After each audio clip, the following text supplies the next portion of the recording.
extremely happy to have an international guest from the UK, from Citzens UK, which is a alliance of local community organizing groups in the UK, both in London and in other cities, that bring together different organizations, NGOs, schools, religious movements, in order to create and work for a better and stronger society, a more positive society. And Carina Crawford Rolt, that we have here today, is a community organizer. Carina has worked with diaspora communities in London since 2007 and with London Citzens since 2009, and is now the program lead of a new initiative called the New Citizen Legal Service. And you will have your first presentation with Carina, so please.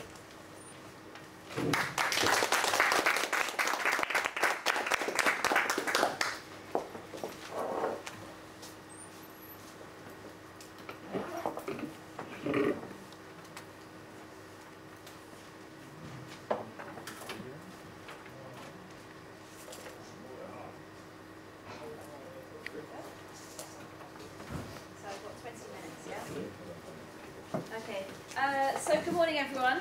Good morning. My name is Carina Crawford Rolt. I'm a senior organiser with Citzens UK.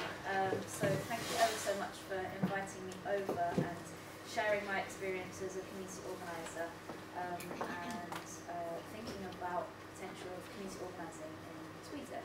I'll tell you a little bit about my background and where I came from and how I became an organiser. So I studied. Well, I'm from a tiny little village in West Sussex, which is in the south of England, with about 100 people. And there were no social justice issues, I can say, as I was growing up. Everyone had a job, everyone had a house, probably 2 houses. There was no crime. The biggest issue probably was the fact that there was no bus. And as a teenager, that was a bit of a nightmare. But I studied anthropology at university, and partly because of my grandmother, and she was an inspiration to me. I travelled the world once she retired and kind of brought back all these amazing artefacts from around the world, and I was intrigued by kind of different people and other people. So I studied anthropology at university, but then didn't really know what to do with a degree in anthropology. Didn't really lead anywhere, so I spent some time living in Spain for a little bit, learning Spanish. And then France, learning French. And when I was living in France, it was 2006. And if any of you can remember, 2006 in France was when there were big riots. And I was working in a very fancy hotel in Monaco, where people were arriving on their boats and in their helicopters and had wealth that beyond I'd ever seen. But I was going home and reading the news and watching the news and reading the newspapers and seeing literally the communities setting themselves on fire and, you know, setting cars alight. And we've seen scenes in Malmö, I think, recently like that. And I kind of really started to think, well, what's going on? Why are people so angry and frustrated? And I started to speak to a lot of the people that were working in the lower paid jobs in the hotel, who were North African migrants. And they were qualified accountants and teachers back home, but were working in very poor paid jobs in this hotel because of their experience of moving to France. And so I became very, I guess, angry about that and the fact that there was this kind of big divide just because of where you'd moved from. Moved back to the UK, decided I couldn't change the world in my little village of 100 people, so moved to London with about £90 in my pocket. Good luck. Struggled for a little bit, but ended up working at the Refugee Council, which was a national charity supporting refugees and asylum seekers in the UK, which was great experience. I worked for 2 years as a youth worker, but very quickly realised that I was frustrated with providing for people and always doing things for people. And I was sharing earlier that my dad's always taught me, give someone a fishing rod and he can feed the village. As an organiser, we have a motto which says, never do something for someone that they can do for themselves.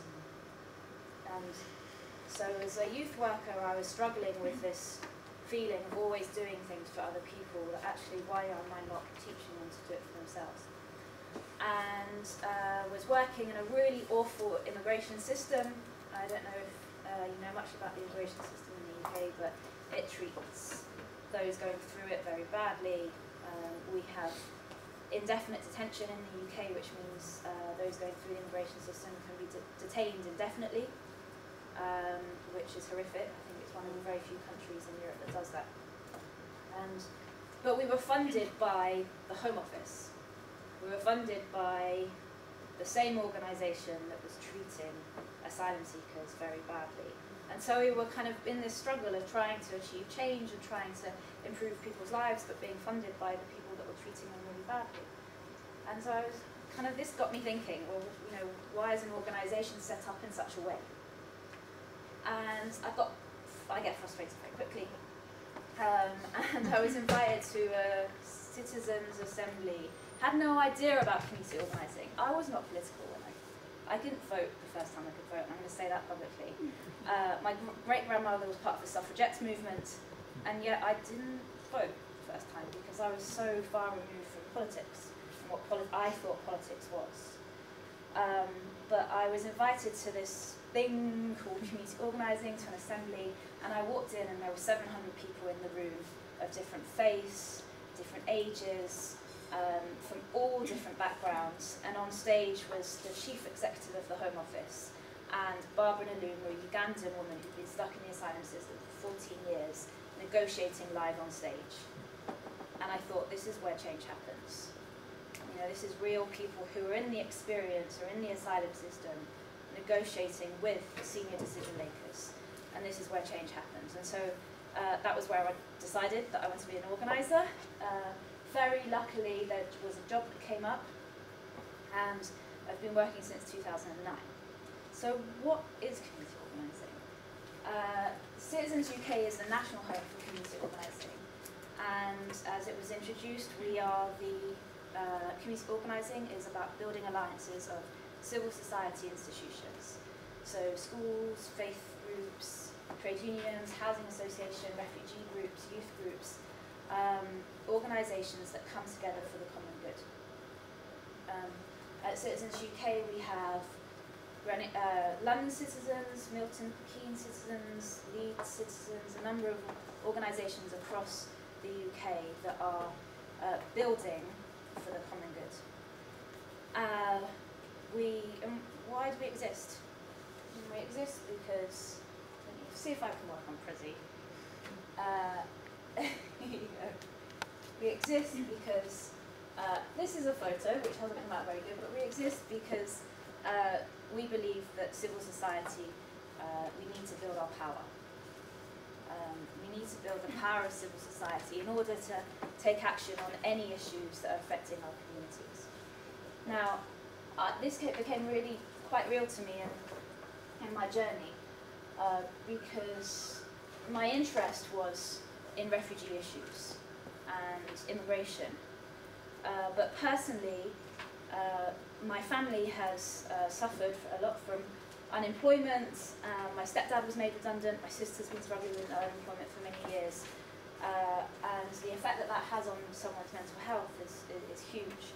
And so even though my interest was immigration, I was suddenly realising that actually unemployment and health were big issues too.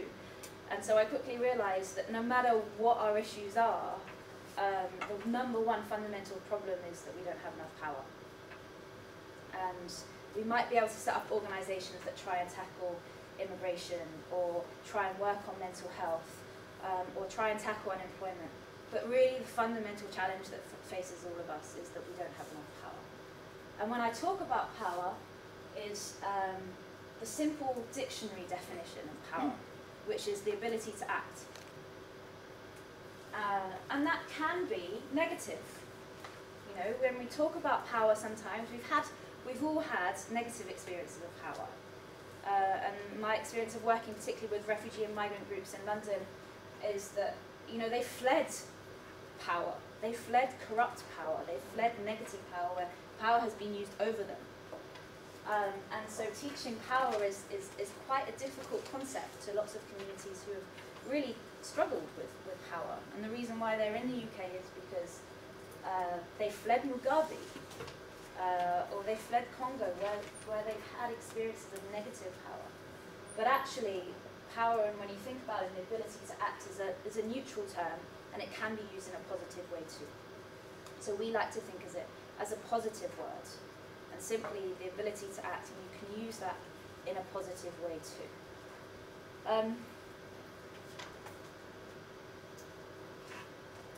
So when we think about power, we do it in quite a simplistic form, in 3 sections of society.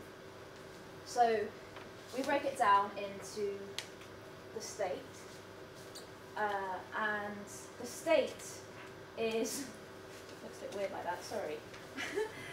The state is always organising. It's organised people. Sometimes not. So in the UK at the moment we have a coalition government, which sometimes works, sometimes isn't. But they're organised people.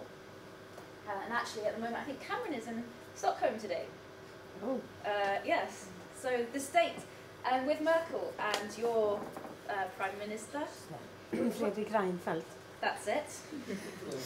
Talking about the future of Europe. They're organising on our behalf. We have no idea what they're talking about, but they're organising. We voted, we've elected. We hope that they're going to do a good job, but they're organising for us.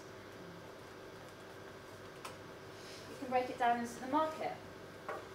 And the market is constantly organising around us. And Alve, and I'm going to quote Alve this time, Alve told me that Stockholm has the greatest amount of McDonald's per capita in Europe. Does everyone know that? No. Well, Alve told me. Which is an example of where the market is organising around you, whether or not you like it or not. And in the UK, we have a massive challenge of the fact that just always around schools, there are chicken and chip shops open all the time. So £1.50 for chicken and chip shops, for chicken and chips. And children leave the school and they buy chicken and chips because it's £1.50. And there's no sort of planning permission which prevents them from opening up around the schools. And so we have a massive challenge in the UK around obesity. And it's predicted that by 2050, 50% of our population will be obese. And we have a massive challenge with diabetes. And the market is not doing anything to solve that, really. You know, we've got Coca-Cola as the most powerful lobbyist group out there. And now if you go on Facebook, Coca-Cola has, I don't know, I don't search Coca-Cola, but they come up as adverts on my Facebook all the time. Kind of negative advertising, aggressive advertising all the time. So the market are organising all the time. And then we have civil society, us, whoever we are in this room, and sometimes walking around like headless chickens, not really knowing where to go and what to do and who to work with. And when I talk about civil society, I mean schools, faith groups, universities, refugee groups, trade unions, those that I mentioned before. And the challenge is how can we organise civil society to build our power and to be round the table with the market and the state. We might not be as powerful as them, but if we organise our people and organise our money, then we might be able to at least be round the table with them. And so that's our aim as organisers, is to bring civil society organisations together so we have the power to compel a relationship with traditional forms of power. And these are interchangeable as well, and we were talking about this earlier, is the fact that actually sometimes people within civil society are also in the market and in the state. And we had an example of where the chief executive of the Home Office, not the woman that I told you about earlier, but a new one, an interim one, was also a vicar in a church of ours. So we had this really interesting dynamics where there was a vicar who was driven by his values, but was also the chief executive of the Home Office, which was deciding who to let in immigration-wise. And how do we get round the table with him, and how do we work around his values as a Christian? So our challenge is to think about how do we work together within civil society and the market and the state around the common good? So how do we do that? This is a lovely picture of some people that I work with, and the borough command, so chief police in the area that I work with. So our challenge is really to build relationships around common interests.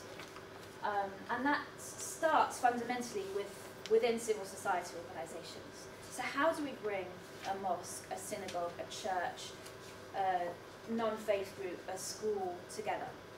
You know, that's a big challenge, and not always easy.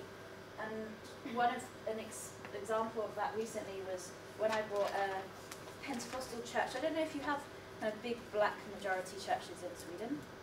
Do you have many? In London we have a lot of big black Pentecostal churches. Actually they're the biggest growing faith group in the UK at the moment. A lot of Nigerians and Ghanaians, Zimbabweans, they're setting up their own churches, and they're thriving. You know, where Church of England's kind of an Anglican church, which I grew up in, there's probably like 10 people in church on a Sunday. Pentecostal churches, there's thousands of people in these churches. You know, they organise very well. But how can you bring a Pentecostal church who sometimes have very different values around lesbian and gay people, and then I brought a lesbian and gay, bisexual, transgender charity together to work with this Pentecostal church on social care. Because actually what mattered to both those organisations was, one, if you are gay and growing old, you fear going into a care home because you spent your life coming out, and then if you go back into a care home, it's like going back into the closet, they describe it, because you can't be openly gay in a care home. For the Pentecostal church, so I just press yeah? No. For the Pentecostal church, it was the fact that a lot of their people in the church worked as care workers. So there were these people that were caring for the elderly and the vulnerable, but they weren't paid very well. And they're often the poorest paid people in the UK, actually, care workers. It's actually the fastest growing sector, and they are paid so badly.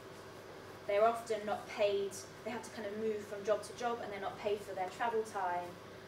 They're paid very low wages. They're often not on full-time contracts, so they're kind of working minimum hours.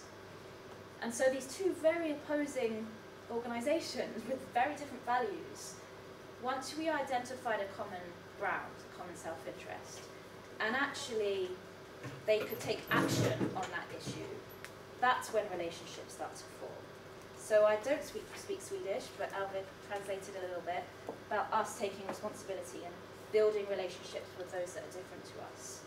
And actually, relationships are formed when you take action together. You can sit and you can talk and you can enter dialogue, but when you take action together on a common issue, that's when relationships are formed. And that's really what we do at Citzens UK and organising, is finding those common interests, bringing people together that are very different, but share some common interest that they can take action on and hopefully achieve some change on. So this is an example of parents and children and the police officer, and this guy Dominic was actually an ex-gang member, and when we did this walk with the police officer, Dominic said to me, I don't want to be seen dead with the police officer. Like, I don't want my friends to see me with this police officer. And within half an hour of being in the same scenario, he was having photos taken with him, he had his arm around the police officer, and kind of a relationship was starting to form, because they both identified that they needed to work together in order to tackle some of the issues that maybe his community as young black men were facing, but also the police officers were facing when dealing with young men. So we build relationships. I'm watching my time. we develop leaders.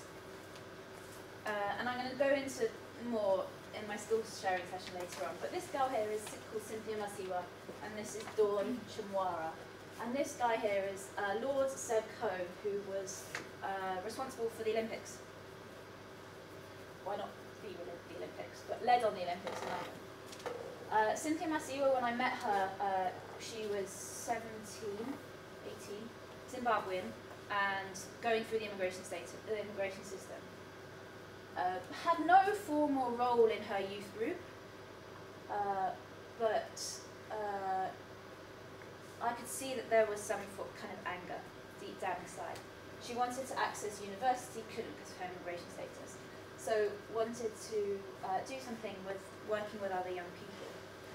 And actually, over the period of working with her for 4 years, Cynthia, who had no formal role within her organisation, now is frequently around the table with the Mayor of London, Boris Johnson, has been around the table with Nick Clegg, our Deputy Prime Minister, has been around the table with the Chief Executive of Tesco's, is constantly negotiating for change.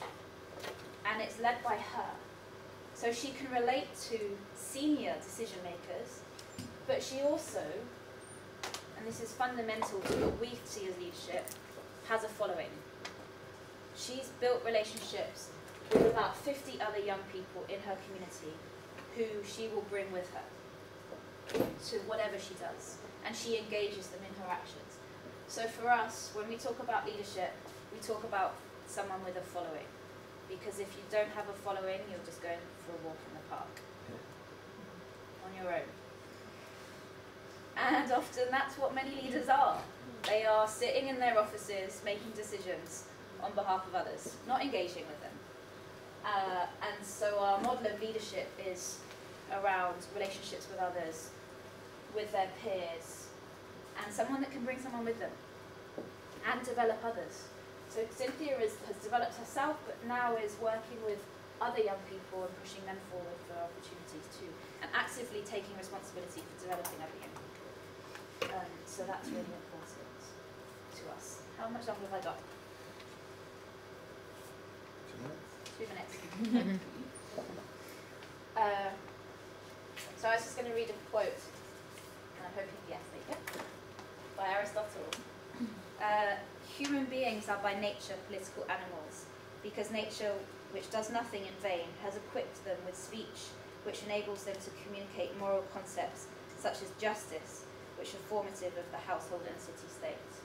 And I thought that was quite, kind of summed up, really, what we think about leaders and responsibility, and us taking responsibility for our community, and not letting others make decisions for us, but actually actively thinking about what matters to us, actively thinking about what the solutions are, and actively working with others to be around the table to achieve change on those issues.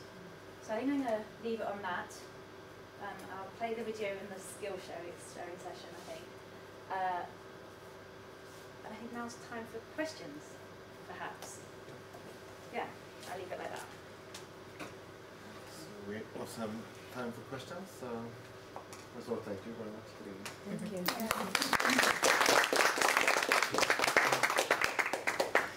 Yes. Hello. How interesting to hear you present this. I was wondering, how do you identify those common issues around which you then build the relationships? Yeah, so that's what we'll be doing this afternoon in the skills sharing session. And it's really about identifying kind of what motivates us and our self-interest. And I'll explain that later on, and kind of how we identify what someone else's self-interest is. But my job as an organiser is I have 15 individual meetings a week with community leaders. And that's not on the phone, it's not over email, it's not on social media, but face-to-face conversations with people to really find out what matters to them and what motivates them. And then my role as a community organiser, I guess, is a professional relationship builder. I then know who else cares about those issues, and I can start to bring them together and weave them together. and it's once you started to build that team, you can then go into more detail about what really matters, what the issue is, what the solution is. But my role is really to is a professional relationship builder, I guess. Is how I like to describe it. But I will do the whole session this afternoon is about really to that. I didn't quite understand how is it funded and who's like behind it and how did it come up?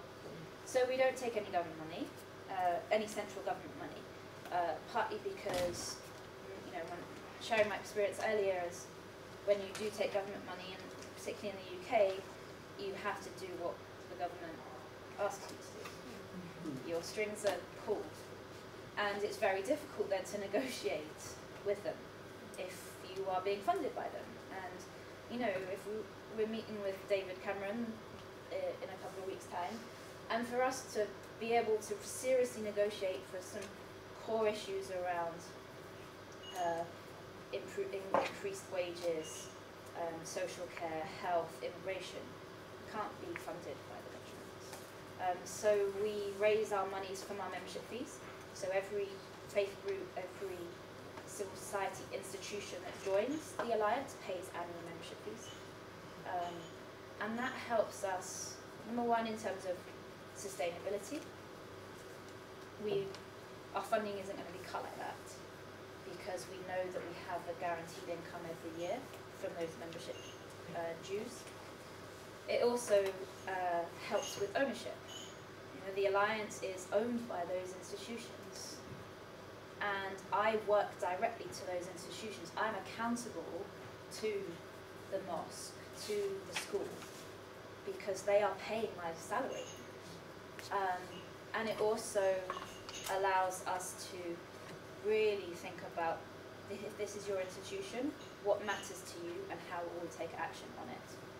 So we raise up probably about 40% of our money from membership dues, and then 60% from foundations, different charitable foundations. In an ideal world, in the States, so in terms of where it comes from, it's a methodology that came out of Chicago in the 50s by a radical guy called Sololinsky, a Jewish guy called Sololinsky, who was working in the slums in Chicago and studying the gangs and how gangs operated, and kind of came up with this methodology of working. And so because it's kind of like, the gangs, we're doing this, but for a negative reason. We're kind of doing it we're doing it for a positive reason. But the gangs were doing the same. And so it kind of, in the States, they have a big movement, a big community organising movement. The Industrial Area Foundation is kind of the largest alliance in the US, which we work with closely. They are, in a lot of the cities, 100% funded by their membership dues. We're not quite there. Yes. Hi, my name is Frida Johannes. I'm also working with the civil society here. And I think it's very interesting. Thank you for your presentation, but especially this about power and the ability to act. And I thought, how do you, because I see how that's very important, especially, you have to try and empower people to take action and maybe stand up and organize themselves around their situation. But you mentioned these, people who's been long-term unemployed and maybe newly arrived asylum seekers, people who are extra vulnerable.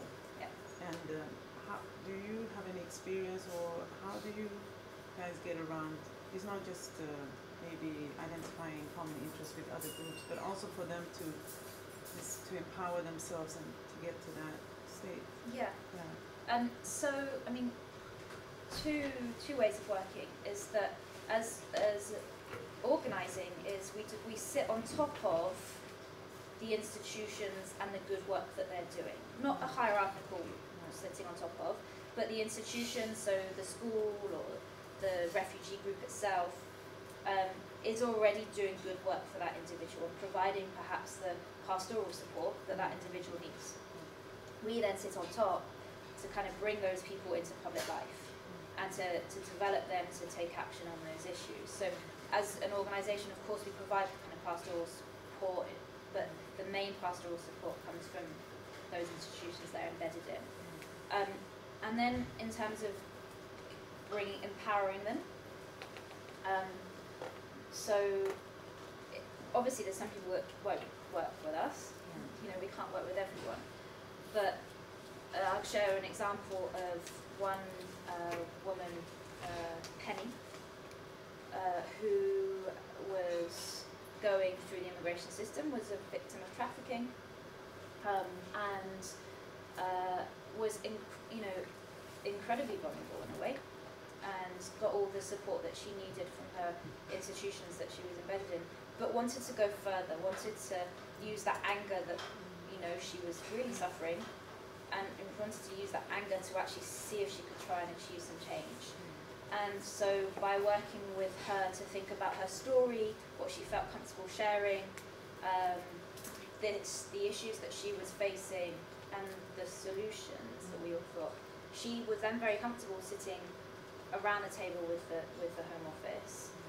She was very comfortable sharing her story in public, in the media, and we always kind of helped her think about what were the repercussions, but just the fact that she felt like she was participating in the dialogue and negotiating, not only for her own case but for others in her situation, enabled her to feel more powerful in a very powerless situation.